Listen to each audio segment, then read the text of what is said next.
Coming from Central Kentucky, land of horses, bourbon, and basketball, straight to your ears, ChickenCoopGuides.com presents AgriCast Digest, your place to get news and information about anything agriculturally related. Please welcome your host, Gabrielle Yoder. So hey folks, welcome to this week's episode of AgriCast Digest. I've got an interesting new idea for all y'all today, renting chickens. And I'm hearing your heads all spin on that one, but believe it or not, it's an idea that's actually making a lot of people happy, especially for our friends in urban areas, but even better for our chicken farmers since it's a possible way to make extra income. To hear all the details and to really get a handle on this very 21st century idea, we're going to talk to Homestead Jenn. So how are you doing today? Hey, I'm great. Thanks for having me. Good. Thanks for coming on. Now, you and your husband, y'all run the Rent the Chicken web. It's a website, but it's also a business, obviously. Can you tell us where you got the idea for this and why you wanted to bring chickens to the masses? I mean, did you have any kind of background in poultry, or did you just think this was a good idea? How did it start? So I have a background in sales and entrepreneurship, and my husband is an IT professional. We knew that my previous part-time telecommuting job was due to come to an end, and I knew that I did not want to go back to a regular office job from 8:30 to 5, Monday through Friday. And so we started looking for at-home businesses, and we realized that chicken rentals was a thing even a couple of years ago. And I said, well, we have chickens and I'm pretty handy with the power tools. I think we can rent chickens. And he looked at me like I had 10 heads. But we knew that our lives had changed not too long before that, where we changed where we lived and we were changing where our food sources were coming from. And we knew that this would be a good way to help people go from 0 chickens to a couple of chickens and to help them have one simple food source closer to their table. That's a really good idea. I cannot tell you how many people I've heard recently. Like I had Tom Naughton on a few weeks ago or a month or two ago, and he and his wife were pretty much doing the same thing, only they they moved out to the country to do it, but they had the same type of goal. So it's really interesting how I guess so many people now are kind of doing that. They want financial freedom, and they want, to help others, and, they're moving back to the land kind of thing. I really love, hearing more people do that. Now, so from what I've read, my lovely assistant Kim, my friend Kim, provided me some reading materials on you folks. Y'all stay pretty busy. You've provided chickens for Broadway plays. You've expanded into 12 states, parts of Canada, and you're active in getting city ordinances changed to be pro-chicken, which I think is amazing. And all of this, and you only started 2 years ago, not even. How did that happen so quickly? You must be really good at marketing. Well, we're very blessed. I'll start with that. And we know that this is a very niche market, a niche business, and that it's unique. So the media really loves to talk about us. And so we're very excited that, or I should say egg-cited, that we've expanded so quickly and so much. We do indeed have 2 Broadway chickens, which is crazy in itself. And we have expanded to many locations across the country and even into Canada. But all of the sales and the marketing, the follow-up calls all come through what we now call Rent the Chicken headquarters, which is in good old Freeport, Pennsylvania. That way our affiliates can handle their everyday jobs and add Rent the Chicken to their life as some supplemental income to start. We do what we can to talk to the newspaper when they call, or email, or podcast, for instance. We also have been on TV a number of times, as well as our affiliates. And so we try our best to, when someone in the media is interested in talking about us, we are more than willing to talk with them. That's always a good philosophy to have. So let's see here. And so what about like the city ordinance work? I mean, how is that going? Because I know some cities are really resistant to that kind of thing. So I just kind of wanted to expand a little bit more on that part. Because I think that, your business getting as big as it is and renting chickens and stuff to like city dwellers and then working on those city ordinances, I think that's really important work that you're doing. I mean, more than anything else, I think that is what I feel really good about your business doing. On a personal level, the chickens and renting the chickens is really good. But I mean, I guess, is it activism work or, I mean, how involved are y'all in doing that? So we have paired up with a group called P4 out of Pittsburgh. They are Pittsburgh Pro Poultry People. Say that 5 times fast. And they have a great resource on their website to help people to have their ordinances changed. And so we refer people to the website. We haven't attended very many council meetings or things of that nature, but we have paired people up to know how to start and to get the signatures, to make a change, to attend these meetings. We give people access to a poultry expert who will come to the city council with them. Unless the poultry expert lives within the township or the borough or the city, they can't start the petition, but the local person can start the petition, and then and the poultry expert can give advice on some limits. We're not saying someone with a postage stamp backyard should be allowed to have 40 chickens. Like, we are okay with some regulation for the sake of the community, but definitely we do think that if someone has 2 or 4 chickens or even 5 chickens in their backyard, depending on the size of their yard, there's no reason why they shouldn't be able to have a couple of chickens. If the chicken keeper is a good chicken keeper, they are going to address a few topics that neighbors are concerned with. Number 1, noise. So we ask people who live in the city, please don't have a rooster. They're not necessary to have farm fresh eggs. Only hens are necessary. The hens don't make a lot of noise. In fact, they make noise, as you guys know, when they're about to lay an egg, when they're laying an egg, or they announce to the world that they've just laid an egg. They also make some noise if they feel threatened. If there is some type of other animal or predator close by, they will alert their friends to know that there's something that's not right. Having said all of that, typically a neighbor's dog who's in the backyard that barks at everything that goes by is more noisy than 2, 4, or 5 chickens in the backyard. I was just about to say that. We had issues with that when we lived in the city still. So, that was basically what we told our neighbor. It's like, well, we won't complain about your chickens. You don't complain. We won't complain about your dog. You don't complain about the chickens. There's no rooster. So, Exactly. And so if you keep your chickens tidy, and our coops are portable, so we ask that our renters move their coop daily. That helps the chickens feel like they're free-ranging, but they're not free-ranging so much that they're jumping over the fence to the neighbor's yard, especially where the dog is, of course.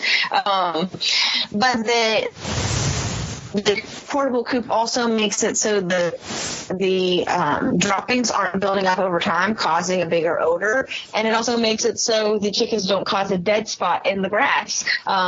So that's our kind of coop, and in the portable coop aspect is the benefits of that. But if a city dweller does not have a portable coop and it's stationary, they just have to take some extra precautions to make sure the buildup of odor doesn't happen.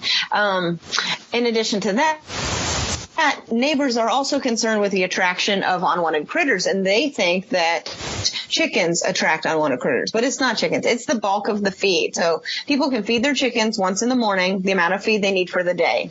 The rest of the feed should be in a closed container, in the garage, in the basement, in the shed, to keep away from those extra unwanted critters. So those are the 3 factors: the noise factor, the smell factor, and the attraction of unwanted critters. That's mainly what neighbors are concerned about.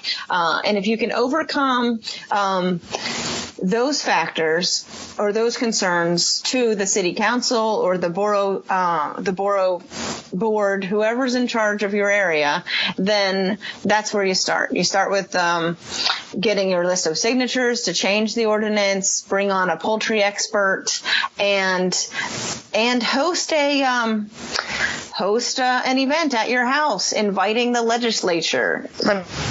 I mean, they're the people who make the laws. They love to go see people's house. You don't have to tell them that you have chickens. You can just invite them over. They want to schmooze. They want to get to know the people in the community. And so there you go. Have them over, and they'll be very surprised as to how quiet and how clean they are.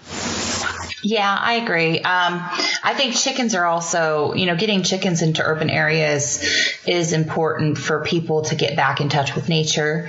There's a lot of information coming out now about nature deprivation and how it negatively affects humans. But chickens also are kind of a foothold. I mean, there's also the pro-goat people, the pro-pig people, and I think chickens are like the first line of defense kind of thing. They're, kind of pushing the frontier once chickens get in, what used to be considered or what are normally considered farmyard animals are going to start moving into the urban areas too. And some urban lots are good size. Yes. If you've got a 1/4 acre lot in the city, like some of the, some cities, like we lived in Lexington, we had a 1/4 acre lot. We had plenty of room. I mean, we could have had an apiary, we'd planned it. We never did it. But I mean, we had huge garden beds. We had chickens. If it wasn't against city ordinances, we could have had several, baby goats or, the dwarf goats.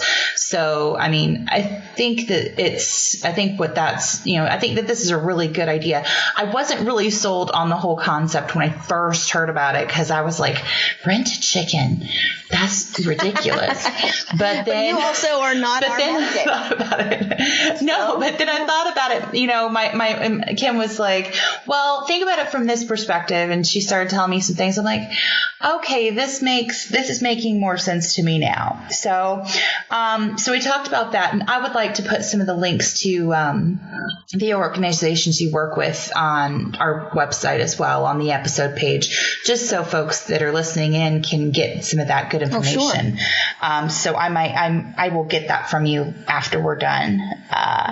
Now, I did want to ask you, what states did you plan on expanding into next? Is this just kind of dependent on who you can get to fill orders in the new states, or is it like legislation based, or how are you doing that? Well, we have many people who are interested in becoming Rent the Chicken affiliates for a number of reasons, whether it's supplemental income or whether it's truly to help people change their food habits.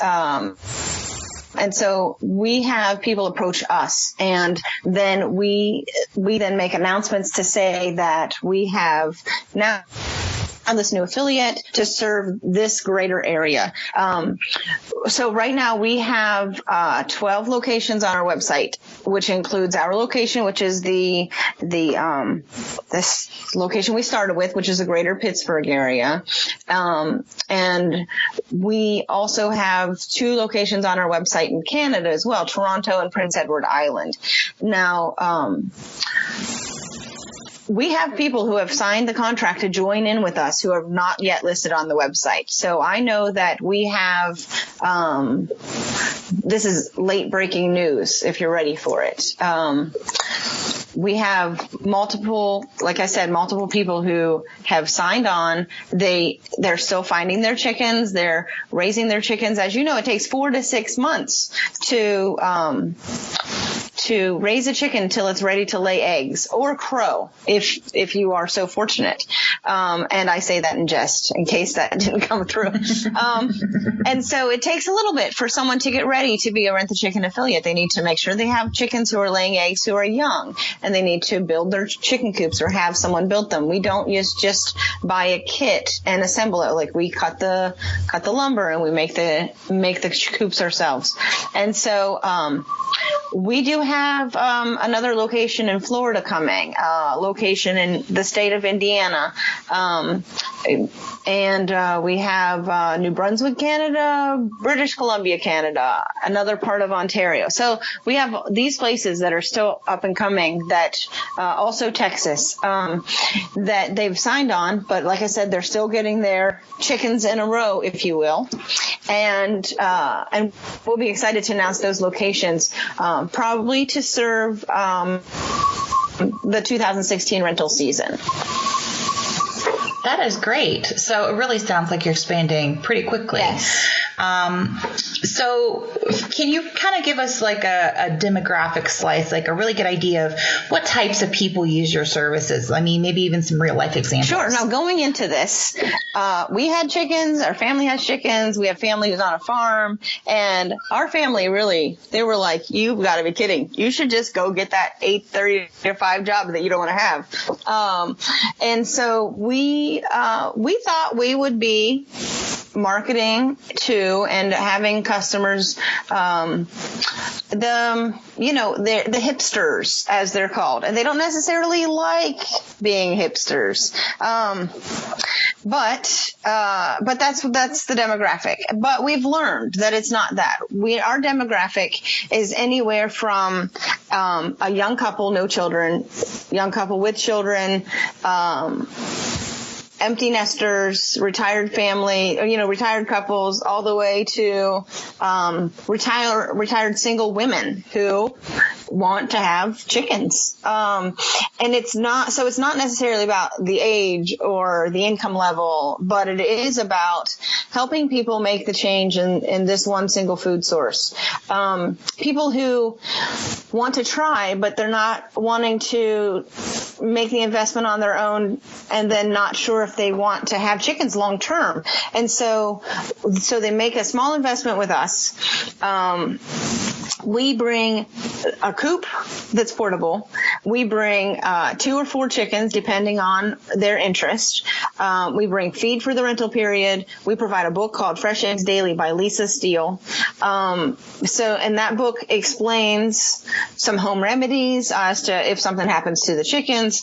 It includes a great list of foods that are good for the chicken, like table scraps and herbs and vegetables that are good for the chickens, and ones that are not good for the chickens. So it really helps people to, as a guide. Plus, when we deliver, we spend about 45 minutes with the customer. We put the coop in place. We give a tour of the coop, show them where to feed the chickens, where to give the water, where to pull the eggs from, how to move the coop. When we provide a how to care for your rent the chickens sheet that we leave with the customer. We are also available via text message, email. We're a high-tech chicken rental service. We can Skype, we can FaceTime, we answer the telephone. So if someone has a question about their chickens, then they can give us a call if they have a question. 50 years ago, most of these cities that have ordinances banning chickens had chickens in their backyards. So we know that things have changed.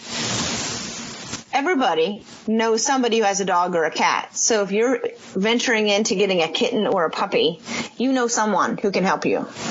Not everybody knows someone who has a chicken. And so we are chicken friends. So when our renters take the plunge to rent chickens from us, they know that they can contact us. And starting with baby chicks, although they're cute when they start, they're not necessarily all that fun the first 4 to 6 months, because you're not getting any eggs. Where we drop off chickens that are laying eggs, and they're young chickens. So in case at the end, for those renters who don't want to chicken out, our renters can adopt the chickens, and they know that they just experienced their first season of egg laying with their chickens. Well, that's pretty cool. I like that you make it easy for people without making it like I don't know, too easy. Because if you came out and like, I've read even of like gardening services where they come out and like they plant an organic garden for you and then they tend it every day and they just drop the vegetables off on your back doorstep. That's one way to get fresh food. Yeah, really. And it's like, why not just go to the farmer's market and spend, money on your local farmers if you're going to be that lazy. So I like that, you give them what they need, you help them out, but you don't do it for them, which is good. And then if they decide they want to do the investment, then they can put the time and money into it. And I did read on the website, like if they want the chickens, that they can adopt them, like they can. Yeah. So if they get attached, which happens, especially with kids, or if you get a really sweet tempered, hen or something, I could see that happening. So that's really cool. I love how y'all are doing that. Now, I did want to ask, is your service just for chickens, or does it cover all poultry, like, ducks or geese or turkey or anything? I have a feeling if we rented turkey, people would not like our response as to what happens when we rent turkey. So as of now, we do have Rent the Chicken, and we also offer a service in a few of our locations called Hatch the Chicken. So Hatch the Chicken is a 5-week hatching rental. We provide an incubator and instructions on how to get the best hatch. We provide 7 fertile eggs, and after the hatch happens, we also have a brooder cage and a heat lamp, so families and daycares, senior care centers can experience having baby chicks for a couple of weeks. Just when they start to get a little smelly and not so cute, we pick them up and take them back to the farm. And so we have those 2 product lines for chickens, whether it's the Hatch the Chicken or Rent the Chicken. And we are looking into a few other options. I think I'm not at liberty to say right this second, but know that at the end of the rental, we don't have a big barbecue when we get the chickens back. So we help our friends and family to expand their flocks. Unless someone wants to rent the same chickens for the following year, then we make sure we keep them separate and we can rent those same ones to the family. Because, they've named them Elsa and Anna, and they've named them Laverne and Shirley, and Laffy and Taffy. So they can't bear to let them go. But in our climate, people also don't want to care for livestock in their backyard through the winter. So we go ahead and house them for the winter and bring them back in the spring. That's pretty good. That's a good idea, especially because, sometimes if they don't know what they're doing and it's really cold, it can be a little dangerous for the hens. So that's a good idea. Now, the last question I've got is, most of our listeners are probably going to want to know how they can rent chickens out of their farms, or even just rent the chickens themselves. Maybe if they live in an urban area, for instance, and it's really, they've been, kind of looking into this. It's not really practical for them to purchase yet or something like that. So can you kind of give a little bit of information to both groups and how they can get started doing that? Absolutely. So let's start with someone who wants to make some food choices that are different, or someone who wants to have some backyard hens because their grandparents had them when they were younger and they want their children to experience, but they don't want a full commitment. So for those individuals, please go to rentthechicken.com, or you can give us a call at 724-305-0782. We also have Canadian numbers listed on our website for your Canadian listeners. We have some availability still for this year, depending on the region. Otherwise, we'll put you on a list for next year. We provide either 2 or 4 hens with their supplies, including the coop. Now, for your listeners out there who think you would like to be part of the Rent the Chicken family from an affiliate standpoint, feel free to contact us. Make sure you give us your location. Otherwise, we'll have to email back and ask, where in the world are you? Now, for our affiliates, we guarantee territory within 50 miles of your farm or homestead, because we don't want to take away business from someone who's really trying hard to make Rent the Chicken work. So we guarantee a territory, and there's not a buy-in fee. And there's not a territory fee. So we try to make the startup as minimal as possible. We know that there's a lot involved. There's the chicken buying or raising. There's the coop building. You have to get the feed. You have to feed the chickens until the rentals start. Excuse me. And now we do take all the sales calls, and so there is a back end percentage that comes back to Rent the Chicken on delivered sales only, because we're getting the majority of the sales through the calls and the emails. And so we do welcome that. Like I said, even though a location is not listed on the website, we still might have an affiliate in the area who's just not quite ready yet, but we are open to expansion if we feel, and if the potential affiliates feel that it's a good fit to join Rent the Chicken. I have a feeling that after our podcast airs, which is going to be either this week or next, I have a feeling that you're going to start getting calls from people around the world, because we have people that visit our website and listen to our podcast that are from South Africa, West Africa, New Zealand is really got a lot of listeners, the UK. You might wind up expanding internationally. Well, even more, intercontinentally. Is that a word? Or did I make that up? Yeah. Yeah, no, I think that's the word. So this is really cool. I was, like I said, I wasn't quite sure about this, but after I really thought about it and looked at your website and see how everything's going, and especially after talking to you today, I'm really excited about, this kind of thing. I think it's going to really expand agriculture back into the cities, which is what it used to be. Like you mentioned earlier, 50 years ago, almost everyone had their own backyard flock. It was no big deal. People were a lot, closer to nature, and they were closer to the food chain, and they knew that oats didn't grow on trees. Or where do eggs come from, or out of a box, I mean, I did some teaching. I did home ec teaching for a while through a homeschool co-op a couple years ago.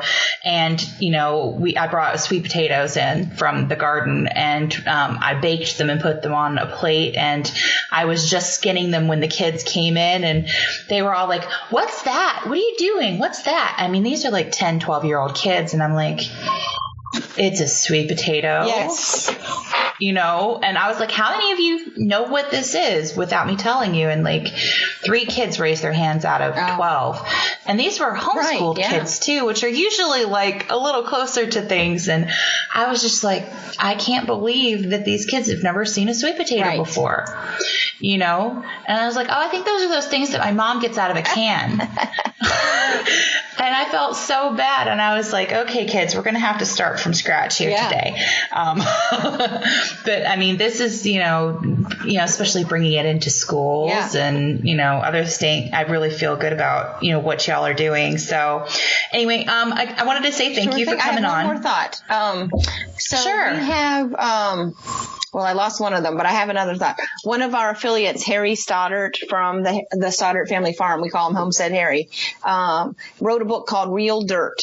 And in that book, my husband's reading through it now, they always set up at a farmer's market, and their son Harrison was about 8 or 9, and a 20-something customer came up and asked if he knew what this particular vegetable was. And Harrison, the son, told the customer, and then the customer asked for ways to cook it, and Harrison gave several suggestions at the age of 8 or 9. The customer thanked Harrison and put the potato back in the basket. Oh my gosh, really? I saw, that kind of reminds me, I was at Whole Foods about 2 months ago, and this guy was looking around, and he looked really confused, and he started talking to the produce guy, and the produce guy looked just as confused. I'm like, I can help. What is it you're needing help with? And he's like, well, I'm looking, I'm trying to figure out what I'm supposed to do with this vegetable. And it was like rhubarb. He's like, can I just like slice it up and eat it? I said, no. And the leaves are kind of toxic. Yeah. I said, what are you planning on doing? Well, I'm trying to, how kids are supposed to eat a rainbow. So I want to chop this up for my daughter to eat. She's 18 months. I was like, okay. I was like, I would not suggest that. I said, you might need to peel peel it and kind of cook it. Instead of a rhubarb, why don't we look at some of these vegetables over here? He's like, I didn't know that the leaves were toxic. I said, yes, they can be toxic, especially for young kids.